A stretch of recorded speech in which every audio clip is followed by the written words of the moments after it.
We'll be chanting the vibrant tones 3 times. Take a normal breath in, breathe out. Take a deep breath in and let go. For chanting Om, take a deep breath. Om.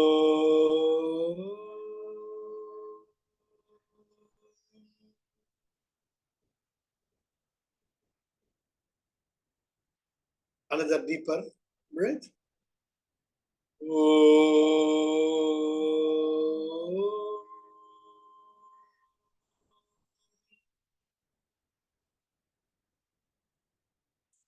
Another deeper breath.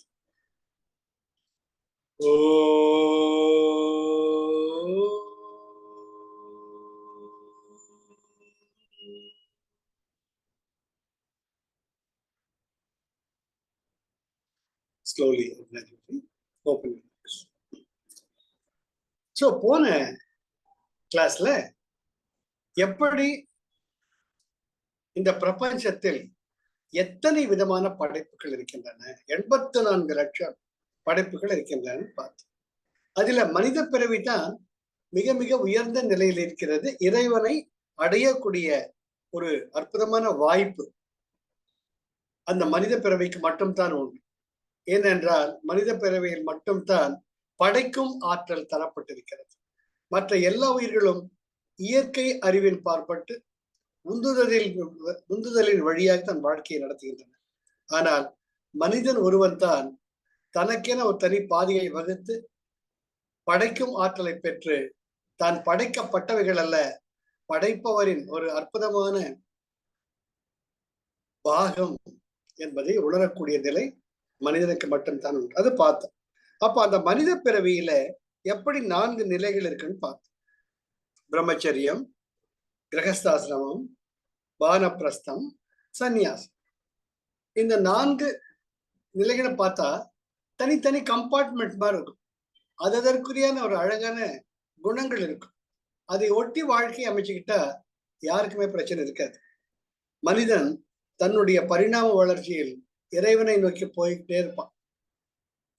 இதன் பிறகு இப்ப இந்த வந்து திகம்பர ரகசியம் அப்படின்னு போன வாரம் பார்த்தோம். திகம்பரர் என்றால் ஒன்றுமே இல்லாதவர் என்று பொருள். அது என்ன சொல்லுவாங்க, உடம்பு மேல ஒட்டு துணி இல்லாம ஒரு அவதூதராக இருக்கக்கூடியது திகம்பரர் சொல்லுவாங்க. தப்பு இல்லை. ஆனால் திகம்பரம் என்பதற்கு உண்மையான ஒரு அர்த்தம் என்னன்னு,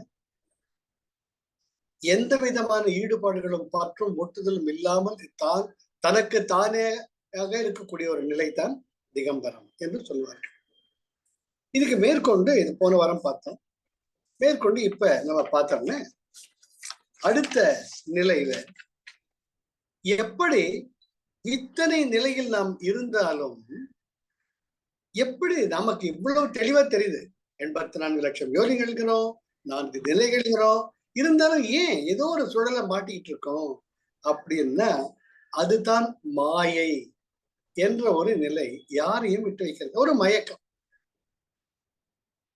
இருப்பதை இல்லாமல் நினைத்து கற்பனை செய்து கொண்டு அந்த கற்பனை உலகத்தில் வாழ்வது. அது எப்படி தொடருதுன்னு, இந்த பிரபஞ்சத்தில் எத்தனையோ விதமான சிருஷ்டிகள் இருக்கின்றன. 84 லட்சம் பார்த்தோம். அதுல ஒவ்வொன்றுல ஒரு விதம்.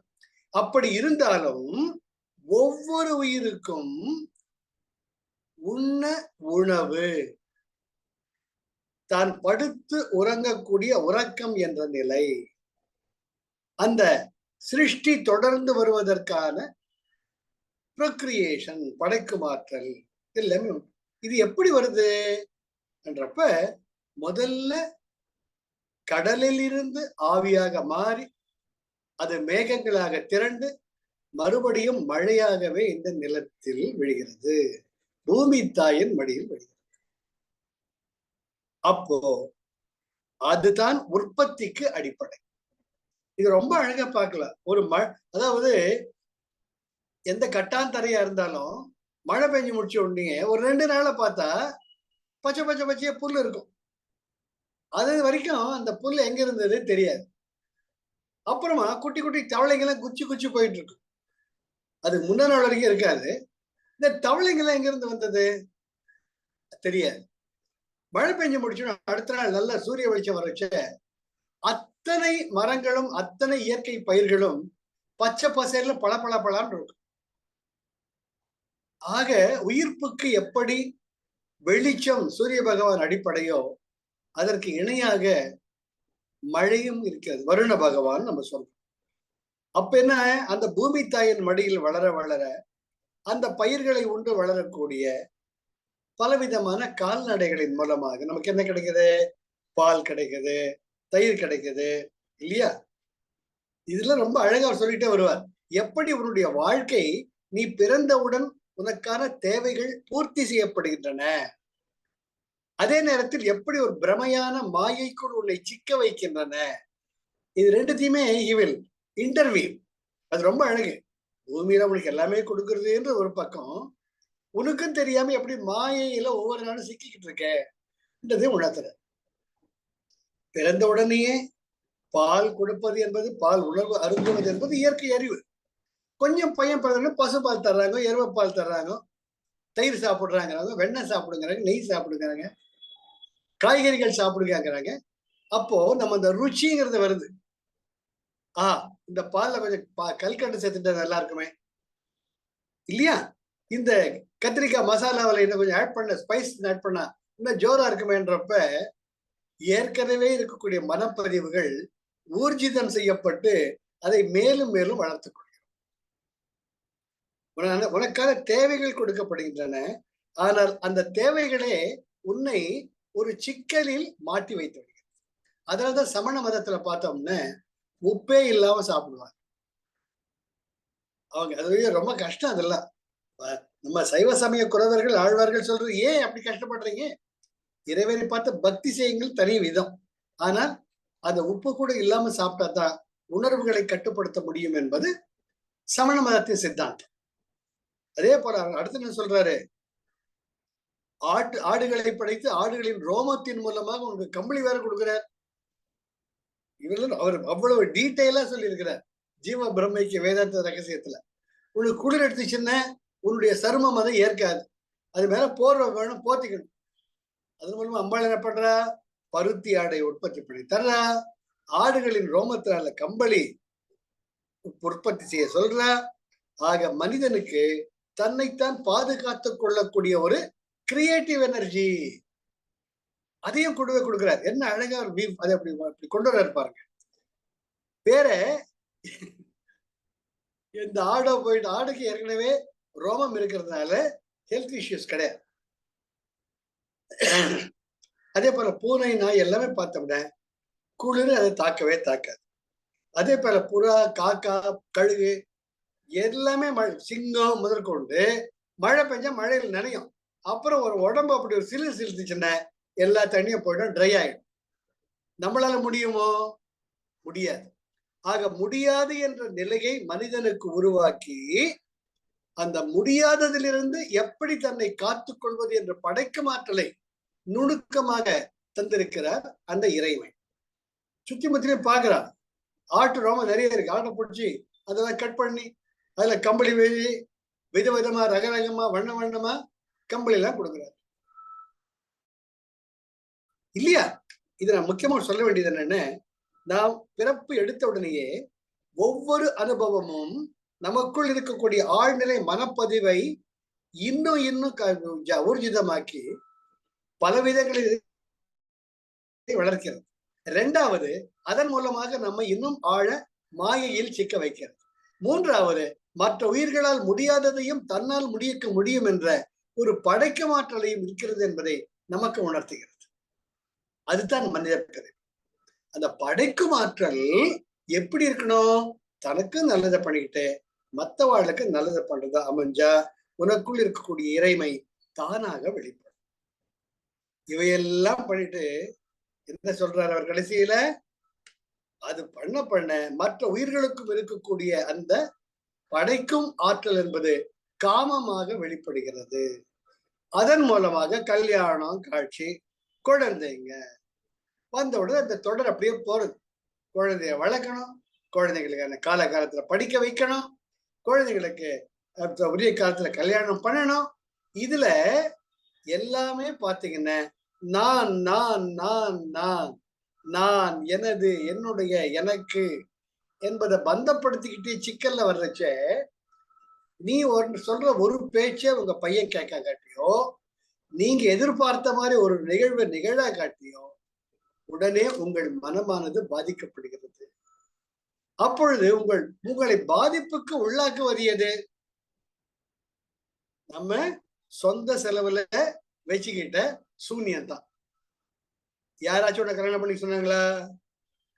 ஏன் முடியாது சொல்லல? தெரியல. யாராச்சும் குழந்தைய பெத்து கொண்டாடினாங்களா? சொன்னாங்க. பெத்துக்காம இருந்து பார்த்திருக்கலாமே, முடியல. யாராச்சும் வேலைக்கு போய் இந்த வேலை பண்ண அந்த வேலை பண்ண, தானாக யூ ஆர் பீயிங் ட்ரிவன். அந்த ஆற்று வெள்ளத்தில் அடித்து செல்லப்படக்கூடிய ஒரு புல்லாகவோ பூண்டாகவோ நீ போய்கிட்டே இருக்க. உன்னால நிக்கவே முடியல. நினைச்சாலும் அதை தள்ளிக்கிட்டே போகுது. அதுதான் மாயை என்ற பிரபஞ்சம் முடிக்கிறார். அப்போ அந்த மாதிரி முடியறச்ச உனது காலமானது முடியும் பொழுது இறப்பு என்பது உன்னை தழுவிக் கொள்கிறது. அப்பொழுது எந்த உடலின் பார்ப்பட்டு நீ இயங்குகிறாயோ அது இல்லை என்று ஆகிவிடுகிறது. அப்ப நம்ம கூட நிக்கிறது என்ன? அதே மனம், புத்தி, சித்தம், அகங்காரம் தான் ஜீவனாக இந்த மனப்பதிவுகளுடன் வேறு ஒரு புதிய உடலை எடுத்து அதன் மூலமாக இந்த பயணமானது தொடர்கிறது.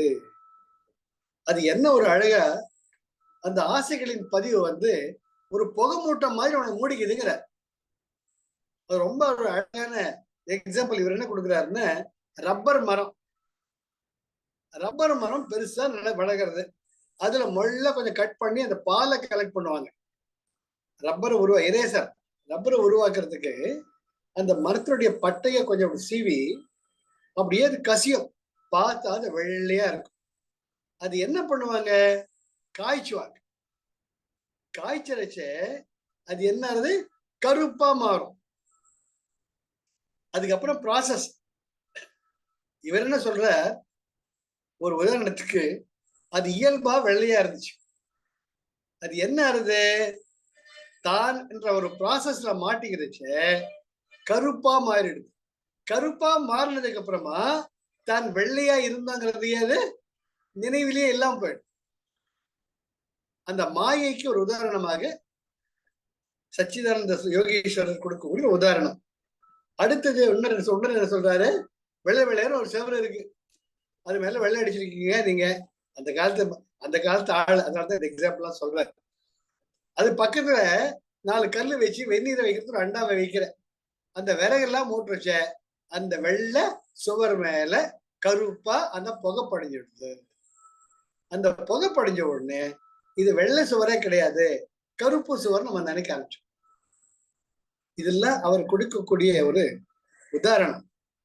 அதை போல மாயை என்பது நமது இதய கபலத்தில் இருக்கும் பரமாத்மா சொரூபத்தை மூடிக்கொள்கிறது. உண்மை என்ன? இந்த காலத்துல நிறைய எக்ஸாம்பிள்ஸ் அல்ல, அவருடைய புக்கை நான் படிக்க உங்களுக்கு சொல்றது ஷேர் பண்ணிக்கிறதுனால அவருடைய உதாரணங்களையும் உங்களுக்கு சொல்லிட்டு இருக்கேன்.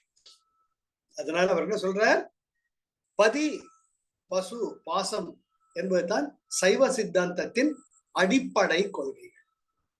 பதி என்பது பரமாத்மா, தூய நிர்விகார நிர்மல ஸ்படிகமாக இருக்கக்கூடிய ஒரு அற்புதமான ஜோதி நிலைத்தான் பரமாத்மா. ஆனால் பலவிதமான அனுபவங்களின் வழியாக பந்தத்தை ஏற்படுத்திக் கொள்வது தான் பாசம் என்ற மாயை. எப்பொழுது அந்த பரமாத்மாவை பரமாத்மா சொரூபமாக இருக்கக்கூடிய அந்த ஜீவனை மாயை என்பது மூடிக்கொள்கிறதோ அப்பொழுது பசு என்ற நிலையை அந்த ஜீவாத்மா அடைகிறது. பசு என்றால் ஒரு நிலைக்கு மேல தானுங்கிறத மறந்துடுது. கண்டதை காட்சி கொண்டதை கோலம் என்ற வகையில் வளைய திருத்தே வருது. ஆக நீ பரமாத்மா சொரூபமாக இருந்த நீ எப்படி ஒரு ஜீவாத்மாக மாறிவிடுகிறாய். அந்த ஜீவாத்மா நிலையில் உனக்கு சுதந்திரம் என்பது கிடையாது. சுதந்திரமாக எதை நீ நினைத்துக் கொள்கிறாயோ அது சுதந்திரம் கிடையாது. நீ கட்டுண்ணப்பட்டிருக்கிற. அதை உணர்வதற்கே பல காலங்கள் பல கோடி ஜென்மங்கள் எடுக்க வேண்டியிருக்கு. அந்த நிலையில் தான் சத்குரு உன்னை நோக்கி வருகிறார். ஒருவனுக்கு வாழ்க்கையில் சத்குரு அமைந்து விட்டால் அதைவிட மிகப்பெரிய பாக்கியம் என்பது வேறு எதுவுமே கிடையாது. அவரின் மூலமாக வழிகாட்டுதலின் மூலமாக, அவர் வழிகாட்டுதல் மூலமாக மட்டும்தான் ஒருவன் மாயை என்ற அந்த கடலை நீந்தி அந்த கரை சேர முடியும். இதுக்கு இன்னொரு உதாரணம் அவர் சொல்றார். பந்தம் பரி அப்படின்ட்டு ஒரு கொண்டாட்டம். அது முக்கியமா திருவொற்றியூர்ல தியாகேச பெருமான் கோவில்ல ஒவ்வொரு வருஷமும் மாசி மாதம் நடக்கும். அது எப்படின்னு சத்சங் அவர் பஜனை பண்ற ஒரு குரூப் கையில தீப்பந்தத்தை ஏந்திப்பாங்க. ஒரு பெரிய கிரவுண்ட்ல தீப்பந்தத்தை ஏத்திக்கிட்டு இங்கேயும் அங்கேயும் ஓடுவாங்க.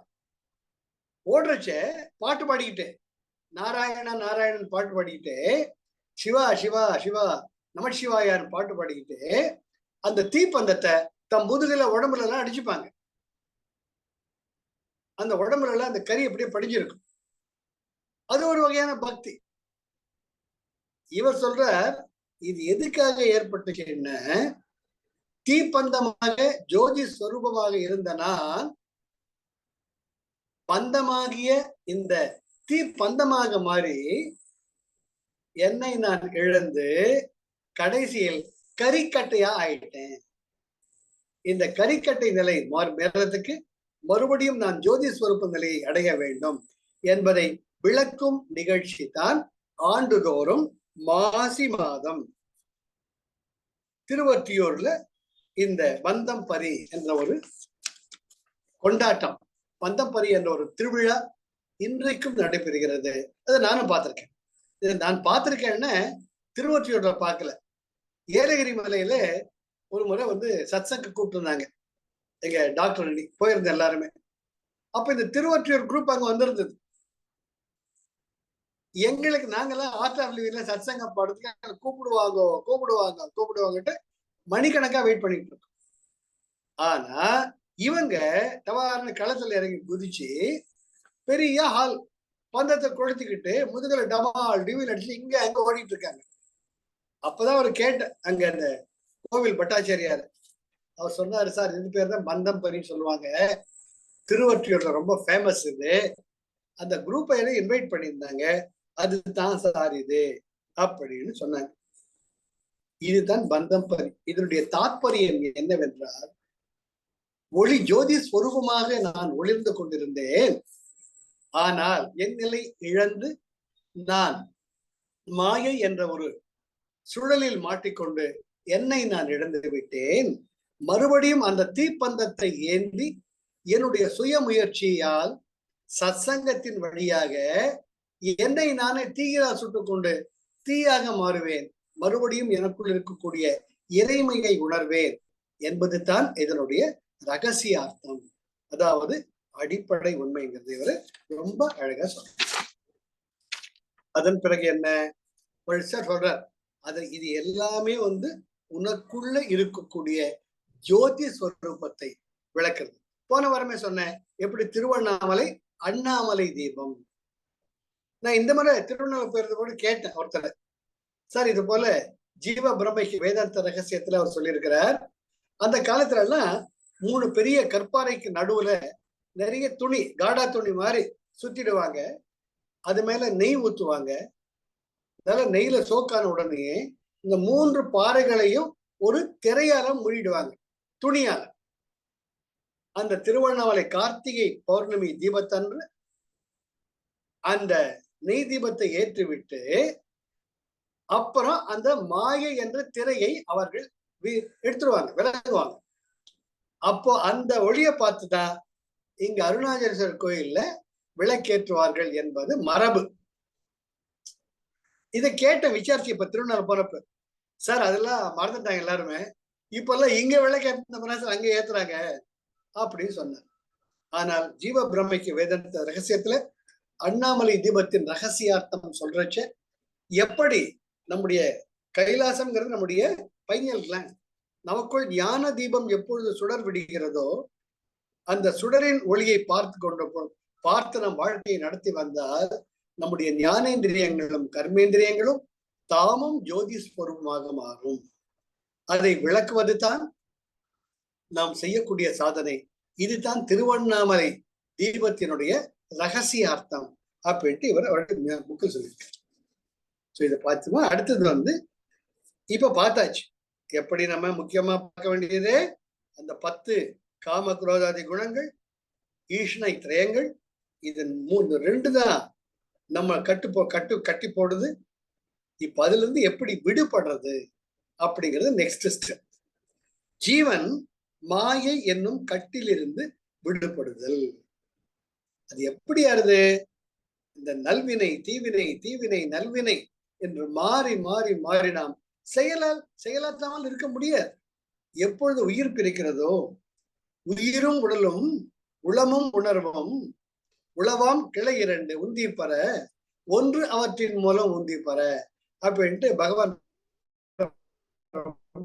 சொல்றார். அது என்ன சொல்றது? இந்த அகங்காரம் என்ற அந்த கரணங்களின் மூலமாக செயலாற்றலை உனக்குள் தவிர்க்க முடியாததாக்கி விடுகிறார். தவிர்க்கவே முடியாதுங்க. யோசிச்சு பாருங்க. இப்போ இன்னைக்கு மத்தியானம் நம்ம காய்கறி வேண்டி சாம்பார் வைக்கணும், பொரியல் வைக்கணும். அதை மனசுல வச்சுட்டு நம்ம ஒரு பேப்பர்ல பொரியல் பண்ணணும், சாம்பார் பண்ணணும், சாதம் வடிக்கணும் முடியுமா? இல்ல சாதம்னு ஏதோ சினிமாவில் கோழி வேற டிராயிங் போட்டு அதை பார்த்துக்கிட்டு ஆஹா ஆஹா சாப்பிடுற மாதிரி அது ஒரு ஞாபகம் இல்லை எனக்கு. அது போல முடியுமா? அது பிராக்டிக்கலா என்ன பண்ணணும்? கடைக்கு போகணும், காசு கொடுத்து காய்கறி வாங்கணும், வீட்டுல சமைக்கணும், அப்பதான் சாப்பிடணும். ஆக செயலாற்றல் என்பது தவிர்க்க முடியாததாக அப்படிங்கிறது. அப்ப என்ன சொல்ற? அந்த செயலாற்றலையே நீ உன்னுடைய ஆன்ம பயணத்திற்கு ஏதுவாக தகுந்தவாறு மாற்றி அமைத்துக் கொள்ள வேண்டும் அப்படிங்கிற. ரொம்ப அழகு. எப்படி முல்லை முள்ளால் தான் எடுக்க வேண்டும் ஒரு பழமொழி இருக்கும். அது நிஜம். திருப்பூர்ல இந்த கருவேல முள்ளும்பாங்க. கருவேல முள் கெட்டியா இருக்கும், ஊசியை விட கெட்டியா இருக்கும். அதனால முள் எடுப்பாங்க. அது மரபு, அது பழமொழி. முல்லை முள்ளால் தான் எடுக்க வேண்டும்.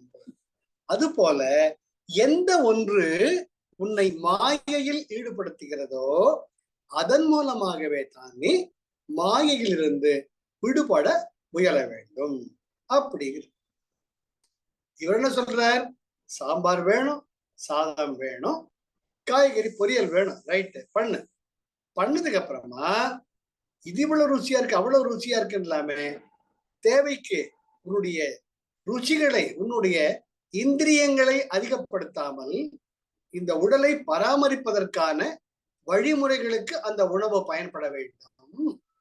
இரண்டாவது, எனக்கு எனக்கு எனக்கு என்று இல்லாமல் பசித்த உயிர்களுக்கும் அதில் நீ பகிர்ந்து கொள்ள வேண்டும். அப்படி நீ உண்டால் நீ உணவை தயாரித்தல் என்ற ஒரு செயலே ஒரு அற்புதமான நிஷ்காமிய கர்மாவாக, பலனை எதிர்பார்க்காத ஒரு அற்புதமான ஆன்ம அனுபவமாக மாறிவிடும். அதற்கேற்றவாறு உன் வாழ்க்கை முறையை மாற்றி அமைத்துக் கொள்ற. ரொம்ப அழகா சொல்ற. எதன் மூலமா நீ நழுவி மாயையில விழுறியோ அதன் மூலமாவே நீ மீண்டு எழ முயற்சி பண்ணணும்னு சொல்ற. இப்போ பார்த்தோம்னா வாழ்க்கையில எப்படி தறிக்கெட்டு போயிட்டு இருக்காங்க. அந்த KFC, தலப்பாக்கட்டு பிரியாணி இதெல்லாம் பார்த்தோம்னா ஒரு ஜீவனை வருத்த வைக்கிறதே பெரிய பாவம்ட்டு அருட்பிரகாச வள்ளலார் சொல்றாரு.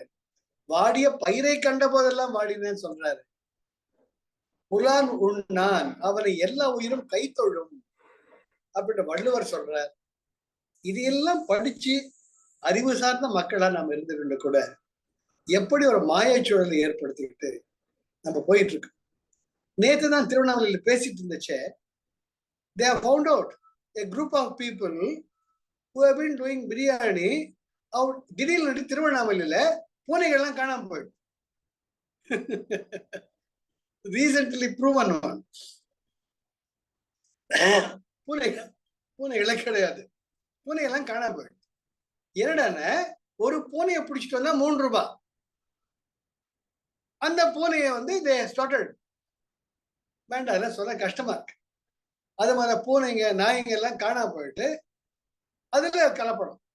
இந்த மாதிரி ஒரு பெரிய ராக்கெட்டே நடந்துட்டு இருக்கு சார், இது இப்பதான் கண்டுபிடிச்சாங்க திருவண்ணாமலையில அப்படின்னு பேசிக்கிட்டு இருந்தோம். இப்ப இவர் என்ன சொல்றார், எதன் மூலமா நீ வெளிப்பட்டு பழைய நிலையை அடையணும்ங்கிறப்ப இந்த நிலை நடைமுறை வாழ்க்கையை பார்த்தா, கடவுளே நம்ம என்ன ஆன்ம பயணத்தில் முன்னேறிட்டு இருக்கோமா, இல்லாட்டி மாயச்சூழல் அகப்பட்டு இருக்குமா, இதுதான் கலியுக தர்மமா அப்படின்னு ரொம்ப நேரம் நான் யோசிச்சுட்டு. அப்ப என்ன சொல்றாரு, அந்த பாப புண்ணிய காரியங்களை அனுபவிப்பதற்காக நீ ஜென்மம் எடுத்தே ஆக வேண்டும். ஆக மாயையில் நீ மாற்றிக்கொள்ள வேண்டாம் என்றால்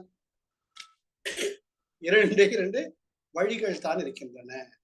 ஒன்று, பக்தி என்பது மிக முக்கியம். ஏதோ ஒரு சக்தி படைத்திருக்கிறது, அந்த சக்தியே தான் மாயைக்கும் அடிப்படையாக இருக்கிறது. ஆக அந்த மாயை என்பது அந்த பரபிரம்மத்தின் ஒரு வெளிப்பாடு. அந்த மாயை என்பது பரபிரம்மத்தின் ஒரு பகுதி என்று நீ உணர்ந்து கொண்டால், அந்த பரபிரம்மத்தை நோக்கி செல்ல அந்த மாயையே ஒரு கருவியாக பயன்படுத்திக் கொள்ள வேண்டும். இதுதான் என்னுடைய சித்தாந்தம். ரொம்ப அழகு, ரொம்ப அழகு. மாயை நம்மள பரபிரம்மத்துல விளக்குது. என்ன மாயை? காம குரோதாதிகள் அண்ட் ஈஸ்வர திரயங்கள். இதையே நீ வந்து மறுபடியும் கடவுளை பார்த்து போற பண்ணிக்க, தப்பு இல்லை. அது குருஜி தான் சொல்றாரு எவ்வளவு அழகா. Energy shift. whenever you get lust, the negative, positive is creativity. உடனே உட்கார்ந்து எதனா கவிதை எழுது, கதை எழுது, தியானம் பண்ணு, இல்ல கட்டி எதனா பேசு இறைமையை பத்தி. அப்போ அந்த energy will get a shift. அதே தான் இவரும் சொல்றார். அதே தான் வந்து உங்களுக்கு பதஞ்சலி சொல்றார், பிரதிபக்ஷ பாவனா. எதெல்லாம் வேண்டாமோ அதுக்கு எதிர்மாறான குணத்தை நீ வளர்த்து கொண்டால், எது நீ வேண்டாம் என்று விளக்கினாயோ அதுவே உன்னை ஆன்ம பாதையில் முன்னேறி செல்வதற்கான மிக அற்புதமான சக்தியாக மாறிவிடும். உண்மைங்க, உண்மை இது. ஜெயஸ்ரீ வந்து மூலமா நான் நல்ல பல பாடங்களை கற்றுக்கொண்டிருக்கிறேன். வாழ்க்கையில் முன்னேற்றத்திற்கு, ஆன்மீக பாதையில் முன்னேறதுக்கு ஒரு மனைவியின், உற்ற மனைவியின் துணை எவ்வளவு முக்கியம், வழிகாட்டுதல் எவ்வளவு முக்கியம்ட்டு நான் தினம் தினம் உணர்ந்துருக்கேன். ரொம்ப முக்கியம். எந்த எனர்ஜி நமக்கு கீழே இழுக்குதோ அதே எனர்ஜி ஷிஃப்ட் பல கிளாஸ் நானே சொல்லியிருக்கேன். அதை நடைமுறைப்படுத்தி வாழ்க்கையில அப்ளை பண்றதுக்கு ஒரு துணைவி ரொம்ப அவசியம். அதுதான் கிரகஸ்தாசிரமம். இப்ப சன்னியாச தர்மத்துல எப்படி ஒரு தோழன் தோழியாக, உயிர் துணைகளாக வழி பிரயாணம் பண்ணிட்டு இருக்கோம், நான் ரொம்ப ஆனந்தம் அனுபவிச்சுட்டு இருக்கேன். Energy shift. அதே தான் இவர் சொல்ற, காரியம் பண்றதை தடை செய்ய முடியாது. அந்த காரியம் பண்றத நான், எனது, எனக்கு, என்னுடைய அந்த நிலை இல்லாமல் எல்லோர் நலனுக்கும் எல்லோரும் மின்புற்றிருக்க நினைப்பதுவே அல்லாமல் வேறு என் பராபரமே என்ற அந்த செயலையே நீ செய்தால் அது உன்னை பந்தப்படுத்தாது. அது உன்னை ஆன்மீக பாதையில் வெகு உயர்ந்த நிலைக்கு உன்னை எடுத்து செல்லும் என்று ரொம்ப ரொம்ப அழகா சொல்ற. அதனால்தான் எப்படி ஜீவன் இந்த பந்தங்களால் ஒரு கெட்டியான கயிற்றால் கட்டப்பட்டிருக்கிறது சொல்ற. அந்த கெட்டியான கயிற்றை யாரும் கட்டல, நம்ம தான் கட்டிக்கிட்டோம். எப்படி நம்மளை சுத்தி ஒரு எப்படி இந்த பட்டுப்பூச்சியினுடைய கூட்டுப்புழு பருவம்னு ஒன்று இருக்கு.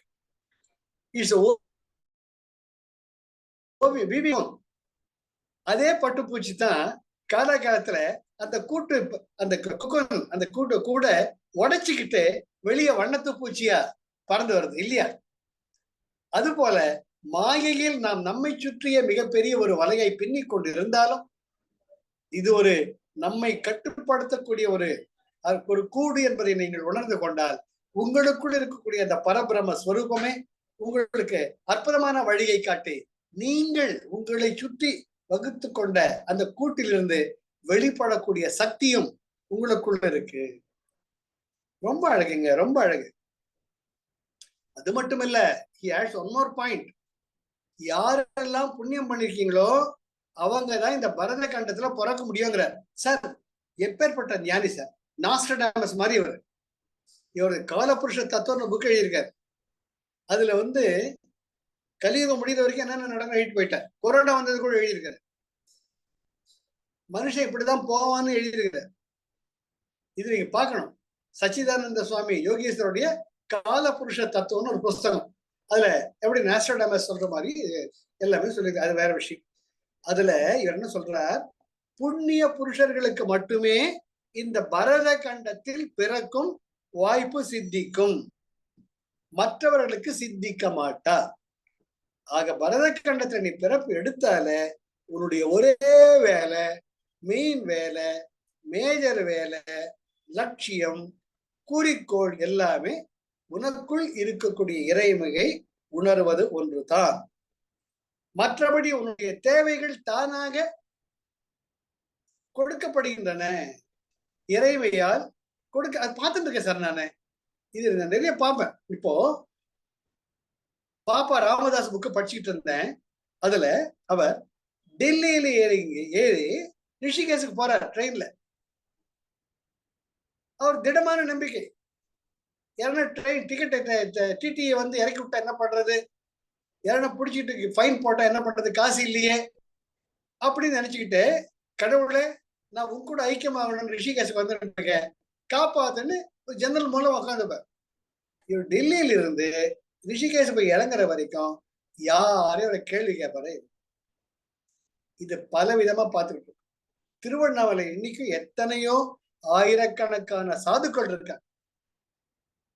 அத்தனை பேருக்கும் அருணாச்சலேஸ்வரர் படி அளக்கிறார். எல்லாருமே பசின்னு யாருமே கிடையாது. இதுதான் தமாஷ். இதுல என்னென்ன, இந்த மூட ஜனங்கள் அடடா பகவான் நமக்கு 3 வேளைக்கும் படி அளக்கிறாரு, இந்த 3 வேளையும் சாப்பிடுங்க, சாப்பிட்டுட்டு மிச்சம் இருக்கும் காலங்களில் இறைவா இயற்கையை ரசித்து இயற்கையின் மூலமாக 800 யாவும் இறையுருவாம் என எண்ணி வழிபடல் உந்தி பெற ஈசன் நல் பூஜனை இது உந்தி பெறன்னு சொல்றார். அப்ப எல்லா உயிர்களுக்கும் இறைவனை பார்க்கறதுக்கு டைம் பத்தாது. அப்படி இருந்தால் உனக்குள் ஈசனை இறைமை தானாக வெளிப்படும். இது நிறைய பேர் குடும்பமா அங்க இருக்காங்க, பார்த்துக்கிட்டு இருக்காங்க, சந்தோஷமா இருக்கு.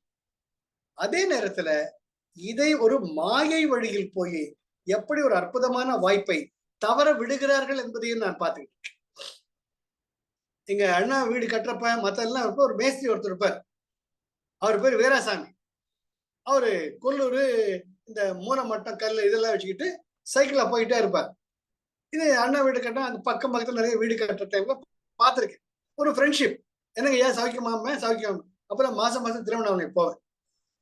ஒரு முறை அப்படி போறதுக்கு இவரு காவி வேஷ்டி கட்டிக்கிட்டு காவி தலப்பா கட்டிக்கிட்டு நடந்து போயிட்டு இருந்தார். இவர் வீராசாமி போல் இருக்கு. வீராசாமி என்ன சார் சொல்லுங்க, சௌக்கியமா இருக்கீங்களா? ஆமா சௌக்கியம். இது என்ன கோலம் சார்? வாழ்க்கையை வெறுத்து போச்சு, பொண்டாட்டிக்கு எனக்கு சண்டை, பொண்டாட்டி என்ன திட்டுறா, வாழ்க்கை இனிமேல அருணாச்சலேஸ்வரர் தான் கதின்னுட்டு வீட்டை விட்டு வெளியே வந்துட்டேன். எனக்கு சாப்பாடு பிரச்சனையே இல்லை, நிம்மதியா கடவுளை கும்பிட்டுட்டு ஆனந்தமா இருக்கேன். நான் சொன்னேன், ஓ இப்படி கூட வாழ்க்கையில் ஒரு திருப்பு முறை ஏற்படும் போல அப்படின்ட்டு அவரு சரிங்கய்யா பத்திரமா இருக்க போயிட்டு வரேன்ட்டு போயிட்டு ஒரு 2 மாசம் கழிச்சு மறுபடியும் போறேன். அவர் சைக்கிள்ல வேகமா போறார். மூளை மட்டும் அந்த கொல்லூர் எல்லாம் எடுத்துக்கிட்டு. வீராசாமி சார் சௌக்கியமா, வீட்டுல சௌக்கியமா கேட்டு இறங்கினார் சைக்கிள் விட்டு. என்னையா 2 மாசத்துக்கு முன்னாடி தானே சன்னியாசி ஆயிட்டேன் நானு, காவியோட காவி தலைப்பா கட்டு போயிட்டு இருந்தேன், என்ன ஆச்சு சார்? போர் அடிச்சிச்சு சார். அதே சாம்பார் சாதம், அதே தயிர் சாதம், என்ன சார் ஒரு சேஞ்சே இல்லை சார். என்ன சார் வாழ்க்கை இது? எங்க பார்த்தாலும் அதே தயிர் சாதம் தர்றாங்க, அதே சாம்பார் சாதம் தர்றாங்க, எனக்கு போர் அடிச்சு போச்சு சார். அதான் சார் மறுபடியும் வீட்டுக்கு போயிட்டேன். தமாஷா இருக்கே இல்லையா? ஆனா இந்த நடைமுறை நம்ம சன்னியாசம் வீட்டுல ஜெயஸ்ரீ ரொம்ப அழகா சொல்லணும். சன்னியாசம் என்பது உடையை பொறுத்தோ, நீ இருக்கும் இடத்தை பொறுத்தோ இல்லை, உன் மனதை பொறுத்திருக்கிறது, உன் மனதின் முதிர்ச்சியை பொறுத்திருக்கு. ஒரு பெரிய கூட்டத்தினரில் நீ இருந்தாலும் தனிமையை உணர முடியும். தனிமைக்காக தான் இருப்பதுதான் சன்னியாசம் என்ற எண்ணம் தேவையில்லை. அது உண்மை. அது நம்ம எங்க இருந்தாலும் நாம இருக்க முடியும். அதுதான் இந்த இவர் யோகேஸ்வரர் சொல்ற பந்தங்கிறது பாசங்கிறது இப்படிங்கிறதுக்குள்ள கீழே இழுத்துரும். ஆனால் அதுதான் நீ ஏறக்கூடிய ஏணிப்படியாகவும் இருக்கணும். அது எப்படி பயன்படுத்துகிறாய்கிறது உங்ககிட்டதான் இருக்கு. இப்ப யோசிச்சு பார்க்கலாமே, திருவண்ணாமலையும் சரி, திருப்பதியிலையும் சரி, காளகஸ்திலையும் சரி, சாப்பாட்டுக்கு பிரச்சனையே இல்லை. சாப்பாட்டு தானே எல்லா வித்தியம் பண்ற. ஒரு ஜான் வயிறே இல்லாட்டா ஒரு ஜான் வயிறே இல்லாட்டா இந்த உலகத்திலேயே கலாட்டான்னு ஒரு பாட்டே இருக்கு இல்லையா? அதே போல தெலுங்குல கோட்டி வித்தா கூட்டிக்கிம்பாங்க. நீ எந்த விதையை கத்துக்கிட்டாலும் சாப்பாடு தானே அது வித்தை. அதுதான் அடிப்படை பிரச்சனை. கடவுள் அதை நீக்கிட்ட. திருப்பதியில சாப்பாடு பிரச்சனை கிடையாது, திருவண்ணாமலையில சாப்பாட்டு பிரச்சனை கிடையாது. இது சொல்லவே வேண்டாம். சிருங்கேரி மடம் இருக்கு, காஞ்சிபுரத்துல இருக்கு, எங்க போனாலும் எப்படியோ வயிறு ரொம்பிடும். அதுக்கப்புறம் நீ என்ன பண்ணணும்? 800 யாவும் இறையுருவாம் எண்ணி வழிபடும். நிம்மதியா சாமி பூஜை பண்ணிட்டு இருக்க வேண்டியதுதானே. இருக்க முடியுதா? முடியல. அதுதான் எக்ஸாம்பிள் சொன்னது. அப்படித்தான் மாயை என்பது நமக்கும் தெரியாமல் அந்த ஒரு சில இதெல்லாம் இருக்கும். கார்னிவோரஸ் ஃப்ளவர்ஸ் இருக்கும். அதுல நாங்க அப்படியே இந்த அழகழகா கவர்ச்சிகரமா பெரிய இதழ்களுடன் பூவை விரிச்சு அழகா இருக்கும், கலர் கலரா இருக்கும். அது நடுவுல தேன் இருக்கும். அந்த தேனுக்காக ஈக்கள் இந்த கொசு இது தேனி எல்லாம் முள்ள அப்படி உள்ள போகும். போன உடனே அது விரல் எல்லாம் அதனுடைய இதழ்களில் இருக்கக்கூடிய அந்த பிசின்ல ஒட்டிக்கும். அதனால வெளிவரவே முடியாது.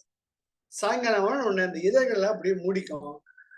அதுக்கு அந்த கடைசியில அந்த ஈ தேனி இந்த மாதிரி இருந்த அந்த லைஃப் ஜூசஸ் அந்த ஜீவரசத்தெல்லாம் அந்த செடி எடுத்துக்கிட்டு மறுநாள் மறுபடியும் இட் வில் பிளாசம். இதெல்லாம் இருக்கு சார். இயற்கை எண்ணெயின் படைப்புகளில் விந்தைகளுக்கு அளவே கிடையாது.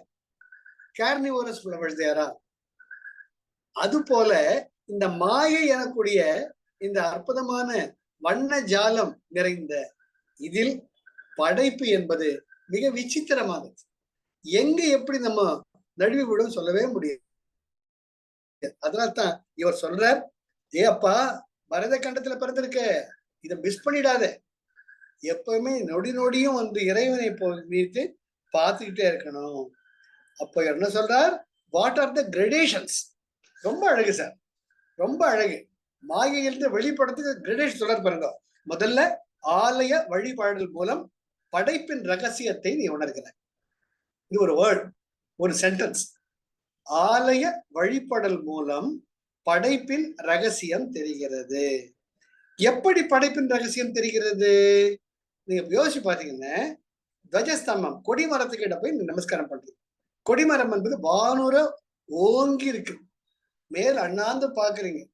அந்த வானவெளி தெரியுச்சியே உங்கள் மனதில் ஒரு விஸ்தாரமா தெரியுது.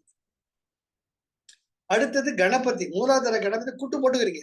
குட்டு போட்டுக்கிட்ட உடனே your brain cells neuron activity becomes active and your right lobe and left lobe of the brain is balanced. தோப்பு கரணம் போடுறீங்க, போடணும், அதுதான் ஆகம விதி. போட்டீங்கன்னா மூலாதாரத்துல இருந்து the energy is raised. அதுக்கப்புறமா நீங்க கர்ப்ப கிரகத்துக்கு போக போக அது குறுகிக்கிட்டே போகும். கர்ப்ப கிரகத்தை ஒரே ஒரு அந்த காளாமணி விளக்கு, காடாமணிம்பாங்க, காளாமணி விளக்கு, அந்த மணி விளக்கு மட்டும்தான் இருக்கும். இது கேரளாவில் இன்னைக்கும் பிரசித்தம். கேரளாவில் விளக்கு வெளிச்சத்தை தவிர எதிர்க்க நம்ம ஜனங்க தான் 1000 வாட் பல்பு போட்டு சாமி காட்டுறாங்க. ஆனால் மனம் குவிய வேண்டும் என்றால் இருட்டில் இருக்கக்கூடிய தீபத்தின் மூலமாகத்தான். அதெல்லாம் திராட்டக்கா அப்படி வழிவகுத்திருக்கிறது. அது போல வரப்ப நமக்குள்ள ஒரு விளக்க முடியாத ஒரு நிம்மதி வருது.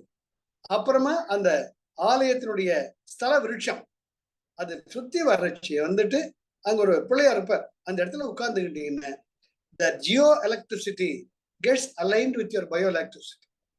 நிம்மதியான மனசுல வார்த்தைகளால் விளக்க முடியாத ஒரு நிம்மதி, ஆனந்தம், அமைதி வருது.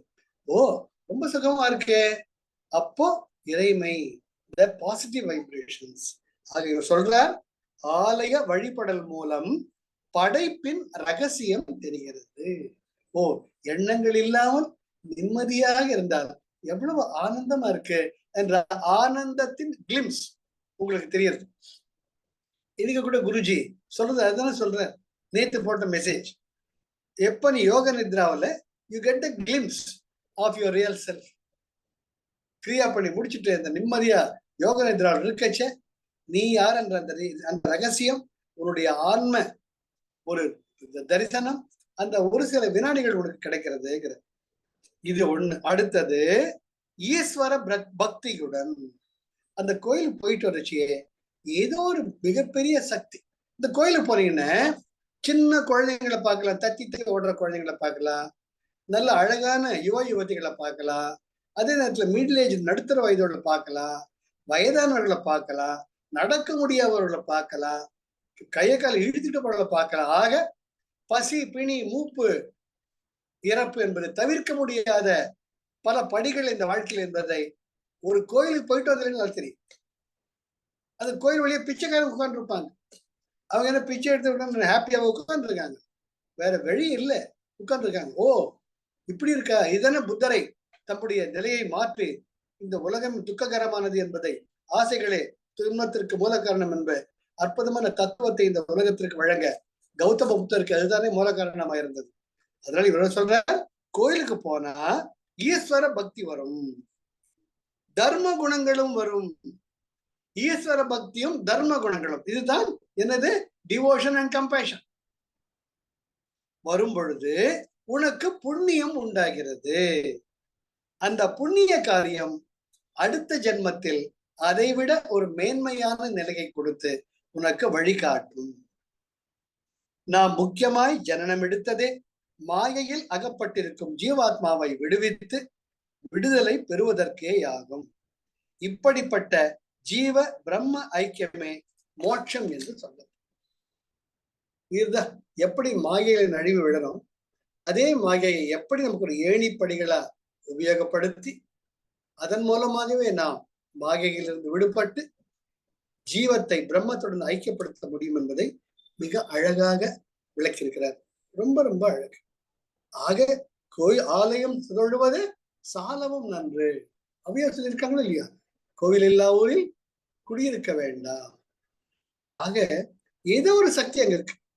அந்த சக்தியில போறச்ச அந்த மனதில் அமைதி உண்டு, மற்றவங்க ஹெல்ப் கேட்கிறாங்க, அவனுக்கு உடனே தர்ம குணம் உண்டு. இதுவே நமக்கு பல பிறவிகளை பல வழிகளை மேன்மைப்படுத்தி நமக்கு மோட்சம் என்ற கதியை உண்டாக்கிட்டு ரொம்ப அழகா சொல்றார். இன்னைக்கு இதோட போறோம். இதுல ரொம்ப அழகா நம்ம எப்படி மாயைக்கு மாயில் எப்படி வெளிப்படுறதுன்னு அவர் சொல்லிட்டார். அடுத்தது இதை ஒட்டிய நம்மாழ்வார் சாற்று முறை ரகசியம் மற்றதெல்லாம் சொல்லிட்டு வருவார். இது நம்ம அடுத்த வாரம் பார்க்கலாம். சரியா? If you want to share, can share.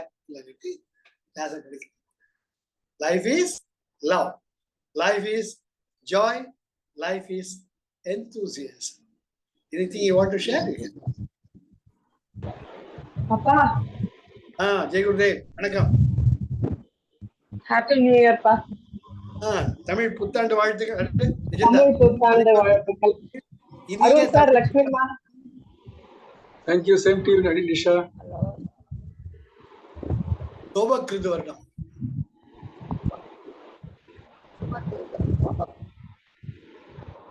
You want to say hello? Yeah. அடுத்த வாரம் பார்க்கலாமா? சார், இப்போ சொன்னீங்க இல்லையா இது மாதிரி நாஸ்ட்ரடாம்ஸ் மாதிரி இவரும் நிறைய ப்ரெடிக்ஷன்லாம் பண்ணி அதெல்லாம் நீங்க கவர் பண்ணுவீங்களா? இல்ல இல்ல இல்ல, அதை கவர் பண்ணா கதை மாதிரி போயிடும், டிஸ்ட்ராக்ட் ஆயிடுவோம். ஒரே பிடிச்ச போயிட்டு இருக்கும், அது தனியா எடுக்கலாம். இந்த மிகப்பெரிய ஒரு சித்தர் அவர், மிகப்பெரிய சித்தர். ஒண்ணு இன்ட்ரெஸ்டிங்கா சொல்லலாம். இவர் கடப்பால் இருக்குச்சே, வயசு இந்த சின்ன பிள்ளைங்களுக்கே இருக்கக்கூடிய ஒரு துடிப்பு. ஒரு 4-5 இளைஞர்கள் சேர்ந்து ஒருத்தரை படுக்க வச்சிடுறாங்க. படுக்க வச்சுக்கிட்டு தூக்கிட்டு போறாங்க, பாடைகளை தூக்கிட்டு போற மாதிரி. இவர் எதிரில் வர்ற, சுவாமி நீங்க தான் பெரிய ஞானி ஆயிட்டு, இவன் இறந்து போயிட்டான், இவனை உயிர்ப்பிக்க முடியுமா அப்படின்னு கேக்குறாங்க. அவர் பார்த்துட்டு, அப்படியா, செத்து போயிட்டான் நான் பையன், ஐயோ அப்படியா, சரி நீங்க என்ன நினைச்சீங்களோ அப்படியே ஆகட்டும் போயிடுறாரு.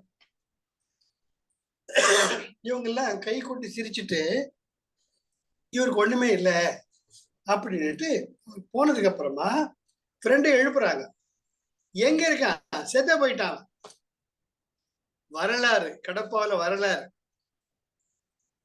எல்லாரும் திபி திபின்னு பயந்து விதிர் விதிர்த்து நேரா ஒரு காலில் விழுந்து, சாமி உங்ககிட்ட தெரியாம விளையாடிட்டோம், தயவு செஞ்சு மன்னிச்சுக்கோங்க, தயவு செஞ்சு மன்னிச்சுக்கோங்க. இது என்னப்பா விளையாட்டு, இறப்பும் பிறப்பும் இறைவனின் கையில் இருக்கு, அதோட நீங்க விளையாடலாமா, இனிமேல் இப்படி செய்யாதீங்க அப்படின்ட்டு அவன் தட்டுறாரு. அவர் எந்திரிச்சு சிந்திக்கிறார். ஸோ அப்பேற்பட்ட சக்தி வாய்ந்தவர் யோகி சச்சிதானந்த யோகேஸ்வர். திருச்சி காஞ்சிபுரம் ஏகம்பரேஸ்வரர் குருவாக இருந்து அவர் மூலமாக உபதேசம் பெற்று மிகப்பெரிய சித்தராக உருவாகியவர் குப்புசாமி ஆகிய யோகேஸ்வரர் சச்சிதானந்த. நிறைய இருக்கு அவரை பத்தி. காலபுருஷ தத்துவம்ட்டு ப்ரெடிக்ஷன்ஸ், தனி புக்கே இருக்கு, அது படிக்கலாம், நல்லா இருக்கும். அவர் சொல்றார் கலியுகம் இப்படிதான் இருக்கும். அதுல விளக்குறதுக்கு கலியுகத்துல மாயையும் அதிகமா இருக்கும், கடவுளை அடைவதும் சுலபம்ங்கிறார். சத்தியுகத்துல திரேதா யுகத்துல அதெல்லாம் கடவுளுக்காக நிறைய தபஸ் இருக்கணும். இந்த காலத்துல ஒண்ணுமே வேணாம். கலியுகத்துல பக்தி பாடல்களை பாட்டு பக்தி செஞ்சாலேயே இறைவனை நீ உணர முடியும். அது ரொம்ப ரொம்ப சுலபம் இந்த கலியுகத்துல. அதுவும் பரத கண்டத்துல பிறக்கிறது ரொம்ப துர்லபம், வீணாக்காதீங்கன்னு சொல்றது. சரி, ஜெய் குருதேவ். ஜெய் குருதேவ். அடுத்த வாரம் ஜெய் குருதேவா. ஜெய் குருதேவ். ஜெய்.